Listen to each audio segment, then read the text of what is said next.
Hey you guys, my project for this afternoon is transferring a colony out of the swarm trap and into that 8-frame box down there. This is a nice big full colony that has filled up this box. And so they've been in there almost a month. I filled it up with frames, so it's going to be interesting, and let's see what we find. I just lit the smoker right behind us, so we'll get in there. So what's nice about this colony is that they haven't filled up the whole box. There was quite a few beetles on the lid, so they're under a little bit of beetle pressure, and it's going to be a quick transfer because they've only filled up about 6 frames. So I can just start at this end and clear out the extra.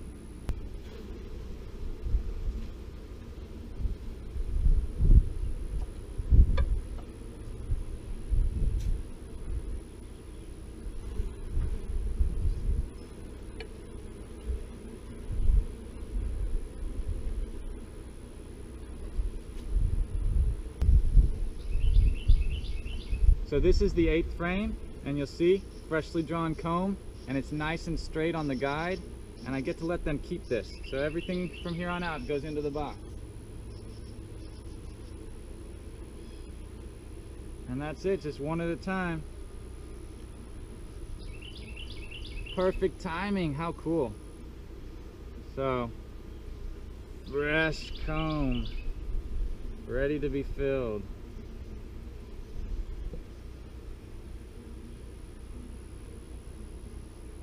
So that's 2 that they've drawn. This is another that was blank and they've drawn it out. Other than a few beetles, they're looking pretty good. Could maybe even start looking for the queen.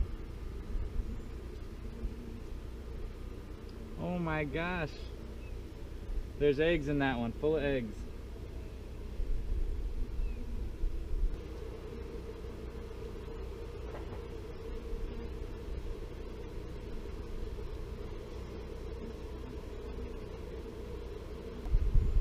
Full of eggs and larvae, and even capped brood in the middle.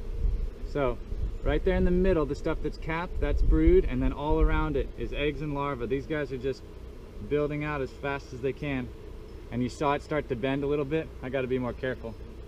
Foundationless. The queen could have been on those outermost. She's around. But I'm excited. This should be such a smooth transition. They have all of their same frames, all the same connections. All right, I see capped brood on my side, a really full sheet. Let's see. And it's the same, so much brood. I really don't want to break these frames. I mean the foundation. I will try and show you guys the queen though, if we find her. I'm only half looking because it's not necessary as long as I don't smash her. Cat, brood, and drone. Brood and drone.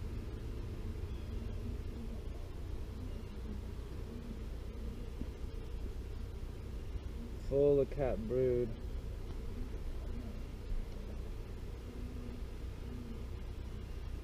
And last one.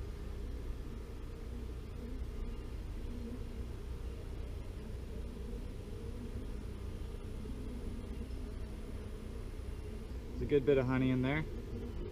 Oh, look at all that pollen. That is a lot of pollen. If you see on your right side, tons of pollen.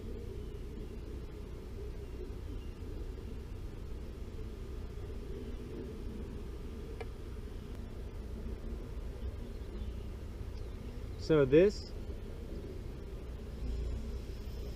is what's left of the lure. This was a Q-tip with lemongrass oil, and they're trying to get it out of their colony now.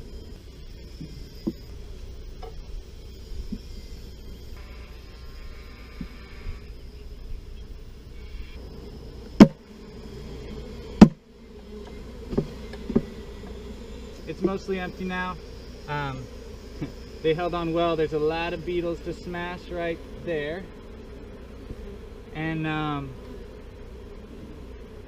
I didn't even have to shake them. I could have been more gentle and set the box on the ground. They would have figured it out probably, but 6 one way, half dozen the other. So here is a box with some foundation for them to hopefully draw on. They would prefer to draw it their own, way, but this can capture some of the momentum that's happening right now. There's just the citrus is in full bloom. There's a lot of momentum, so it's good to get this on, and it'll help them to draw it faster.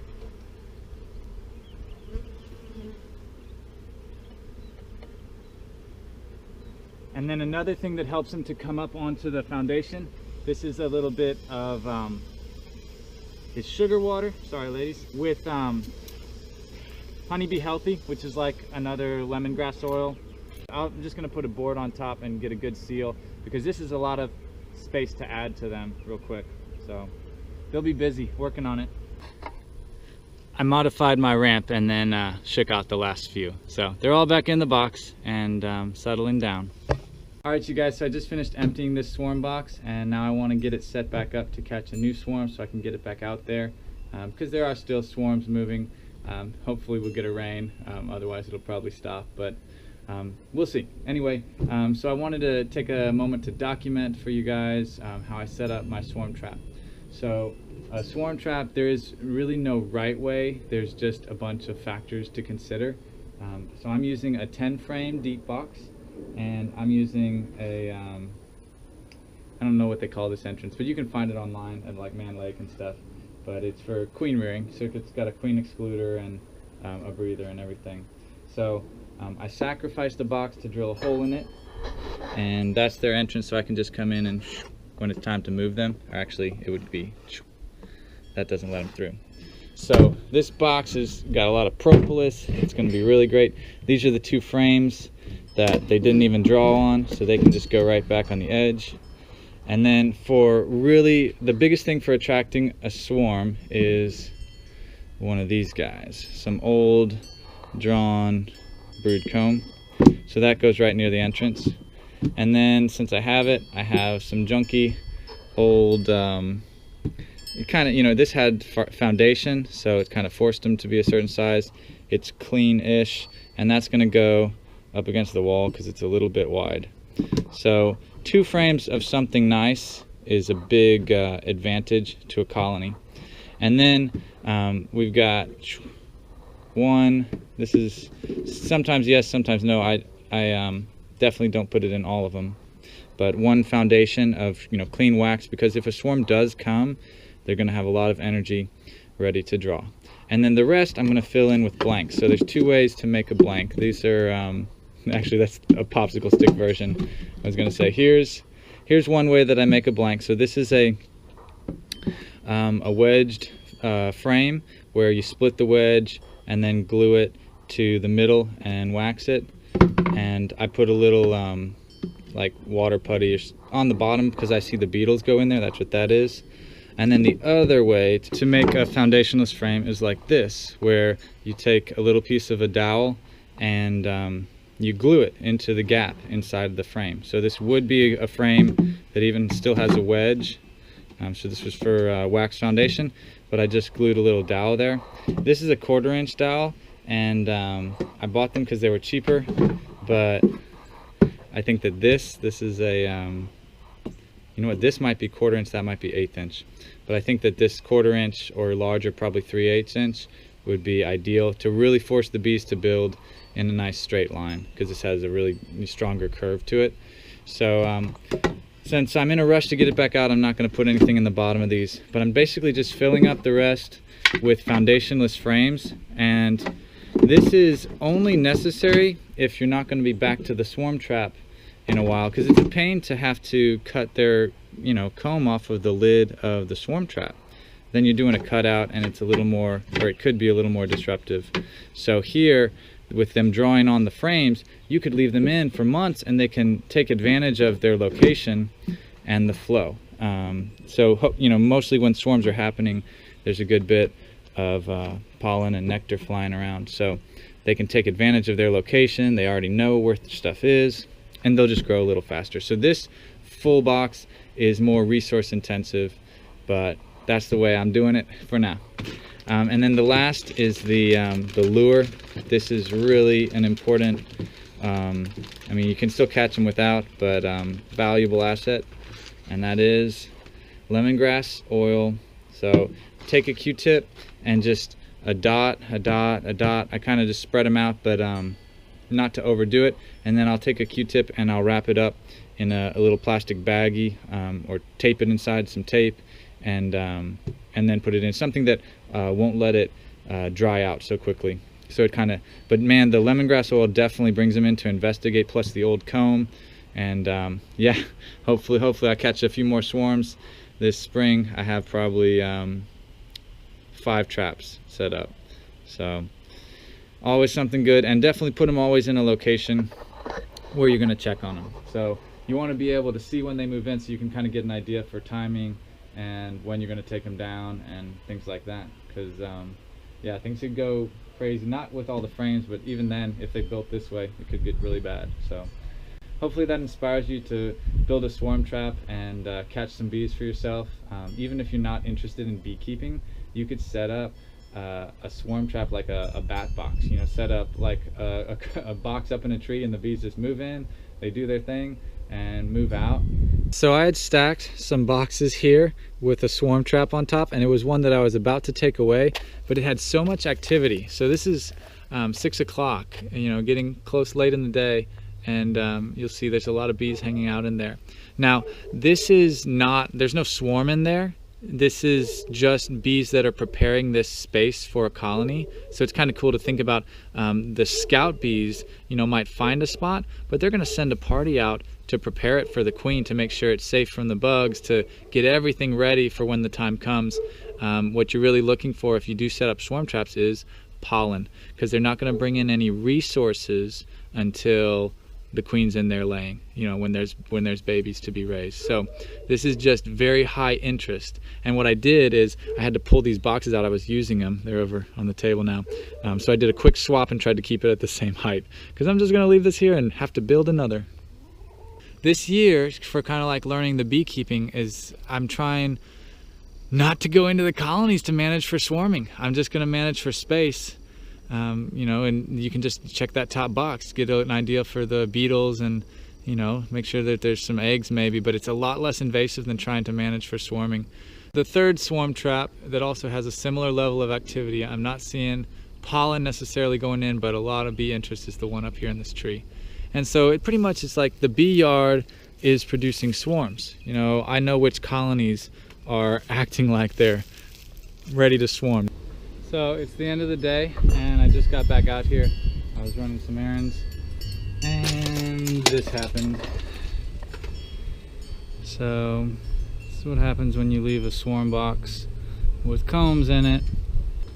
Anyway, I thought that was fun. Interesting way to end the day is catching another swarm.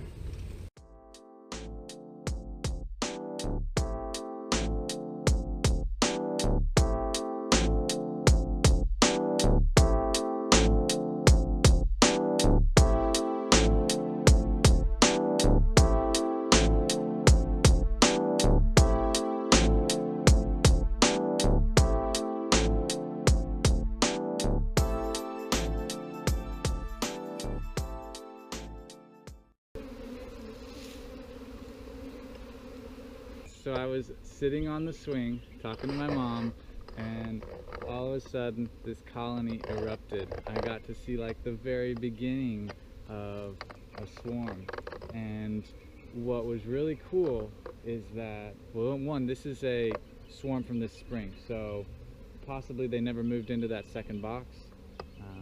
I don't even know, but an eruption out of the entrance, and there's just, you know, hundreds of bees in the sky. It was a lot more before, but they're congregating right over there, 10 feet away on that nectarine branch. And so I'm gonna run and get a box set up and try and get them to move in.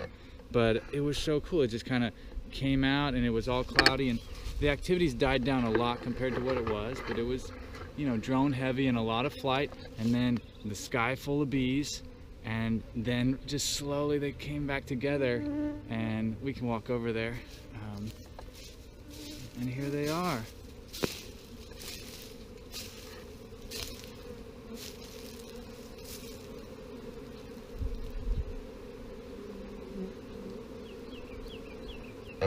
Time to get a box ready. I'm basically going to grab the best comb, make a nice box, put a little drop of lemongrass oil in there, and after they've settled here, I'm going to shake them in and seal them up for a minute. I got a spot on a log I think might be a good spot, so hopefully that works. We'll see. Okay, I grabbed my box and here's what I brought over. I am kicking myself because I took all of my old brood comb back to go through the freezer. So I did have one piece of old honeycomb, slightly decent condition, but what I did find that I think will be a good sub is some freshly drawn wax that I had to cut out. So I just melted it on. It's barely on there, but I think that they're gonna see that as a sign, hey, we're moving in.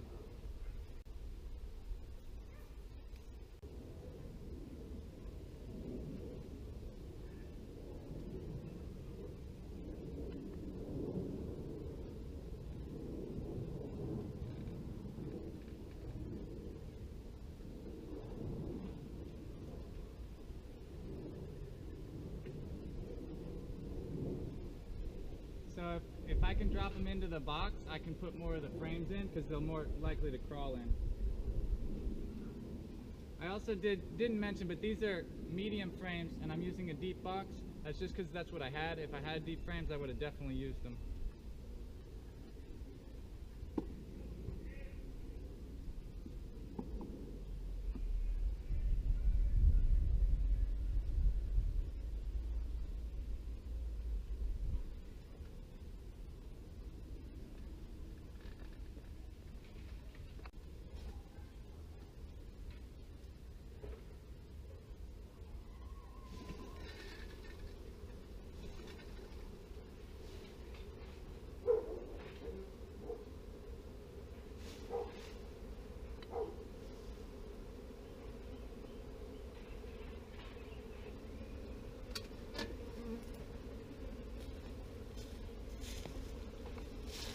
Okay, so I could have been gentle and tried to let them crawl in, but I was actually in a rush because the neighbors said they wanted to give me something and I have someplace else to be. This was kind of the random swarm. So you can shake a swarm. They're not normally aggressive. It's a really big swarm and they're, I don't know, and you're more different energy, they could be, but most of these bees are just loaded full of honey. But I got to get this lid on. And then we shall see. Hopefully they all move in and there's bees in my shirt. So that's a much better seal around the top, and now I'm just going to give them a few minutes to move inside and then they're just going to move, 30 feet.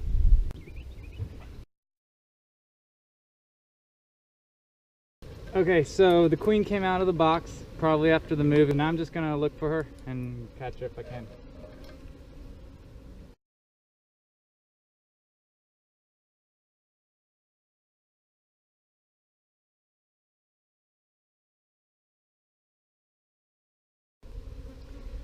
Well, I know she's in there. I saw her. I'm gonna go run and get some good comb, and that's at home, and try and rebuild a box. The sun is just setting, and the queen is on the outside in that cluster. I went and set up my medium box because that's what I'm keeping them in. I'm gonna go ahead and put a little sugar water on these.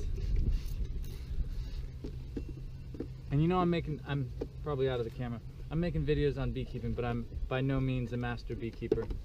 Learning the whole time. And this was decent comb. I had actually cut it out because I was culling it, but went and pulled it out of the trash. I wish it didn't have all that pollen in there. We're gonna go that way still. And this one is just some honey drone. It's not really drone, it's honey. But it was just to give them a little something, because I'm not going to have access to the stuff inside the box till the bees are all moving again. So the idea is to transfer them in, and this is the fun part of beekeeping, is always like problem solving. We're going to basically just line it up and then knock them off so they fall again. I've got my lid ready, And then I'm going to quickly open it up, see if I should transfer out anything. But chances are I'm just going to get the queen to fall in. And not much flying right now because it's almost dark.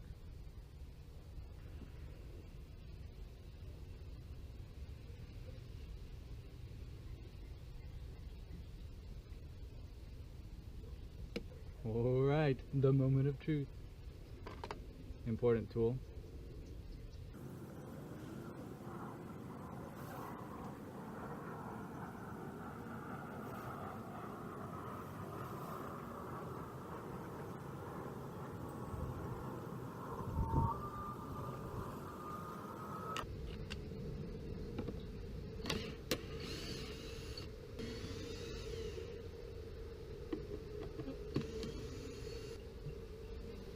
The comb didn't fall, so I'm putting it in.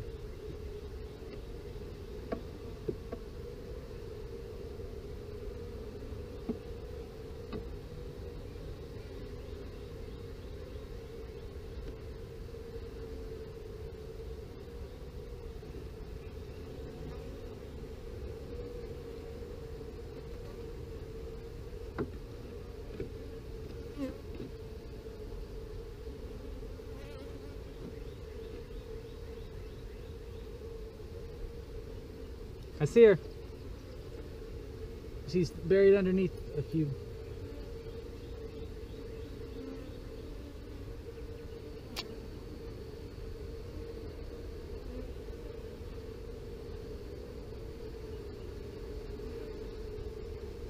I saw her.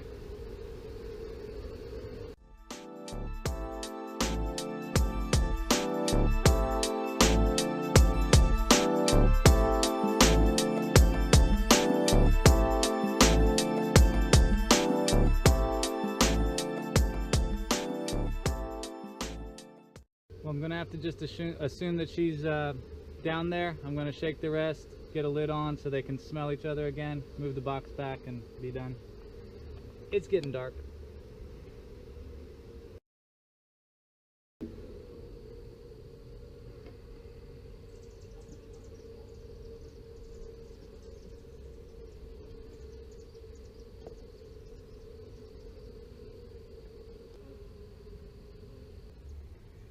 Alright, so I'm going to keep these nearby, and those few bees that are left will find their way in tonight or tomorrow.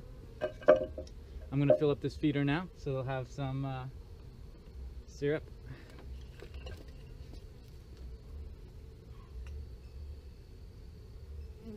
So you always want to let the air, let the drips out. A little less spillage, and then a cup is really valuable for when it rains and keeps the water from going in as much. So bees, they have a really complex language, a lot of communication, but a lot of it involves the pheromones, and so you see them beating their wings into the entrance. Whenever a colony is trying to reorganize itself, a big part of it is fanning that communication to each other, or communicating essentially, because they're trying to call back all these guys. There's a few stragglers. They really want to unite because it's dark. There's a much better chance that they're going to move in here than outside on the lid hanging over this box. If the queen had stayed inside, the swarm would have stayed inside. She was out here on the lid saying, I don't really like your space. So I was like, okay, well, let me bring you a new space. And so I did. It's a little bit bigger. I cut a nice small entrance there. She's got some brood comb. She's got a feeder full of syrup. So I really hope that they take. The biggest factor though is that she's going to be in there all night. And so the colony's not moving at night. So they have 10 hours to sit, and chances are with all that wax, so foundation, starting to draw, they might just draw a little bit, and maybe the queen might go, hey, I might just lay a little bit, and hey, we might just, it's a pretty decent spot. So I feel a lot better now. It was a long day catching the swarm. I'm pretty excited I got to share it with you, and maybe it will inspire you guys to start beekeeping, because it is a rabbit hole, but it is a fun one, and there's always something to learn. I learned a lot today. Hope you guys enjoyed the video, and I'll catch y'all next time. Peace.